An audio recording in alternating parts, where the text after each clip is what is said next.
Yo, faithful, what's going on? It's your boy Mike from the Nothing But Niners crew, man. Listen, I just going to give you guys a little quick behind the scenes. I am on my way to work, sitting in terrible ass traffic, as y'all can see. Like, we really not going anywhere. All right. But I wanted to share some thoughts with y'all heading into the season. Everybody's about to ramp up. I know that you guys are looking forward to the presser breakdown that should be dropping very soon. All right. Patreon first, just like this video.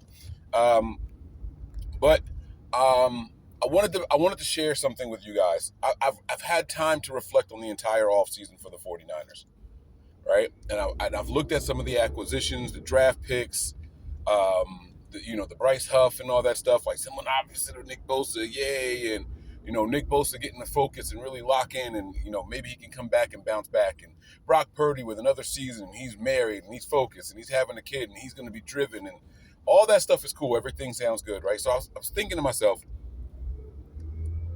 what has been the most important acquisition or acquisitions, if you had to name two, right, of this entire offseason? And I think those acquisitions aren't players. I think they're coaches. I think that those acquisitions are Brant Boyer and Robert Saleh. All right, now it's like, all right, Mike, I think we've had this conversation before. Maybe. But when you look at the other acquisitions as far as players go, right, that draft was beautiful. I think this is going to be one of our best drafts overall. I really, really do. I mean, those defensive linemen, I think 2 or 3 of them are going to be complete studs, like absolutely monsters in the trenches, right? I really, really like it. I think that young wide receiver we picked up is also going to be able to flash a little bit. I do. I think he's going to flash a little bit. The running back we picked, James, I don't know. Just because it seems like drafted running backs aren't really the hit, right? They don't become the lick that we want them to be. And I think it's probably because it's easier to be disappointed in them. I think that's a mental thing from the offensive staff side, right? It's like, we drafted you. We expect more from you. You're not doing it. Look at this undrafted guy. He's doing just as good as you. And then they give more opportunities to the undrafted guy to kind of motivate the drafted guy.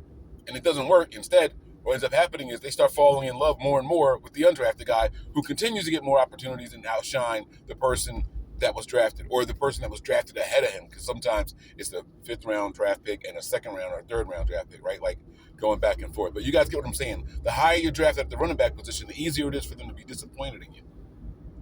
And I think that we are going to see some of those things play out. But let me get back to what I was saying, right? I love this draft class. I think that we have the ability to knock it out the park here. I like the potential that could be Bryce Huff back in the system again and see what we can get out of him. And I know everyone's holding out hope for that double-digit sack season. Yeah, we can try it again. That's fine. I like it for what it could be. Sorry, I was off screen right there.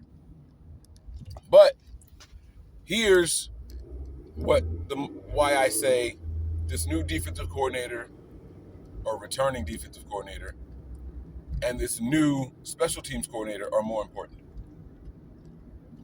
Of all the pieces that we added to this team, most of the new acquisitions are on the defensive side of the ball. If they're good, cool. Let me rephrase that. If they're good, then that's great. But the truth is, the defensive side of the ball is going to be amongst the most inexperienced of any positions on the team. That includes special teams units. There's a lot of veterans that are going to make out and round out that special teams unit. There are going to be pivotal pieces that are veterans on that special teams unit. Brant Boyer's already going out and got some of his guys. Y'all see the jacked up guy that they brought in to help with the kickers and all that shit, like the punters. Like, listen, it's not a mistake. Veterans are going to be those pieces. On the defense, you're installing more youth, more rookies, more inexperience on the defensive side of the ball. And you got to trust a guy like Robert Saleh in order to do that. And I think Shanahan does. Which brings me back to Shanahan and what I think our key to success is going to be this season. It's all about the offense. It's all about the offense. It is time for this 49ers team to catch up to the wave of the NFL. Yes, defense wins championships. We saw the Eagles completely dominate that Chiefs team. Cool, I'm with you on that. But you got to get there. And the way you get there is by outscoring your opponents. And you got to put up points. Kyle Shanahan chose to bring back the majority of his offense. And while there's going to be some turnover at that one position in particular, the wide receiver position, you should still be able to bring back some other wide receivers. You're going to be able to get some guys throughout the year, some veteran wide receiver assistants throughout the season. Ayuk is going to return at some point this season. In what form? We don't know. The wide receiver from the Rams, you guys know, he's coming back after a suspension. He's going to be here. He's going to be able to contribute. Second year Pearsall, second year Cowling. You got your veteran, Juwan Jennings. He should be back. He should be here. I don't see him as a holdout. I don't see him being traded. Juwan Jennings should be here. That old-ass offensive line, Kyle Shanahan is choosing to run with those Bulls. There's going to be a switch-up at the left guard position for sure, obviously. I know some of us are hoping to see a new center take the field, but it's going to be someone that's been here. That is likely the case. You got the old veteran tight end that you guys are bringing in now that, everyone's trying to convince themselves he's going to be someone that can help out George Kittle. Cool.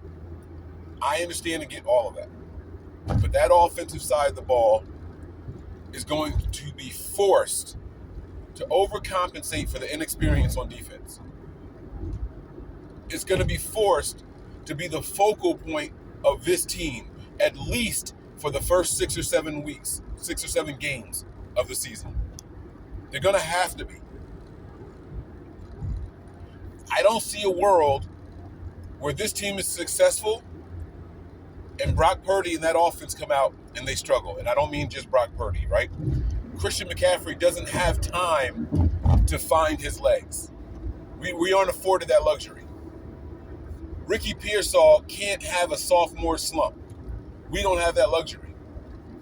This offensive line can't be bad. We don't have that luxury. Not with that inexperienced defense.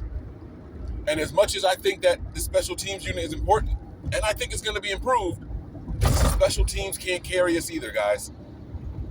They can't. It's going to be all about the offense until it's not. Until it's not. Until those defensive players can get into their groove. Until those defensive players can really, really get comfortable in their assignments and learning how to run these stunts and to disguise these blitzes and all that. Until they learn how to do that consistently, cohesively, this offense is going to have to hold us down. And I think that when you get a guy like Robert Saleh back in the building, and while let him work at that inexperienced defense, but Shanahan, stay out the room. Focus on your offense. You get a Brant Boyer who's going to go in there and they're going to make a difference. Shanahan, stay out the room. Focus on your offense. Spend more time in your position rooms. Figure out who's doing what comfortably and who's not. Shanahan, stay out of the defensive rooms, stay out of the special teams rooms. Hyper focus. I need to see 2016 Atlanta Falcons type offense shit this year. I do. I think you've got the running backs to do it. You might not have the wide receivers to do it. I don't think you have a Julio Jones type guy here. I don't. But you got a George Kittle. You got a Christian McCaffrey. You got your possession guy in Juwan Jennings. You got to make something out of these guys. You got an Isaac Guerendo, probably the fastest running back in the NFL. And he's physical. You've got pieces, Shanahan. You're going to have to do it this year, especially the first 7 games. You're going to have to. You've got the easy schedule. We don't play a team in the first 7 games. I don't think we play a team that had a top 5 defense. last year. What will they be this year? We don't know. That remains to be seen. But we don't play one of those teams. You've got the ability to do something special. You have the ability to give us a little bit of a cushion. And I don't need you to go out and blow these teams out. I want to see us get comfortable. I don't want to see you holding back. It's too many new pieces for us to be holding back. But you got the ability to go out there and put up 24 to 30 points a game. That's what we need to see. I know that's a big difference. That's a huge difference, right? I'm talking about the difference in a touchdown or not. But points per game, it's a big difference. 24 to 30 is a huge difference. I understand it. Not all games are created equal. You won't have to go out there and put up that many points every game. I understand. But we're going to need you to focus. Stay out the rooms, Kyle. Go out there and give the offense, give the team the hope that they need.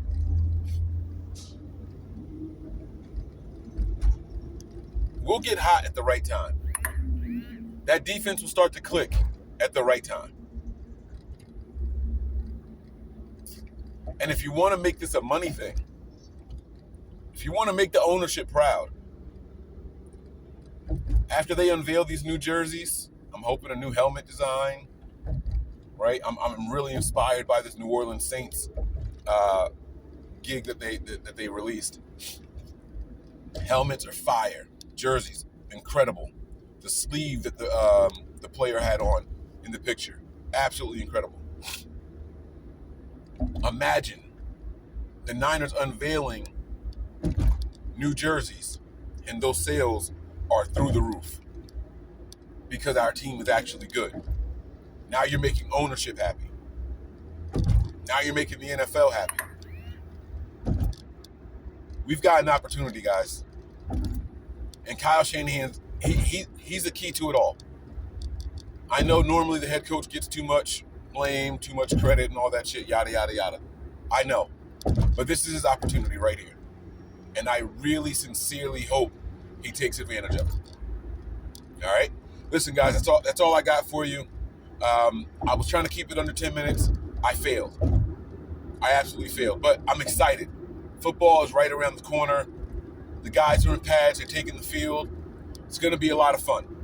It's going to be a lot of fun. We got to stay patient. All right? Patreonians, I love you guys. I'll talk to you guys soon. This video will be dropping Wednesday afternoon, which means that I will see you guys live later this evening with my guys from 49ers Hive. All right? So I'll check you guys out. I'll see y'all. Y'all be safe. Peace.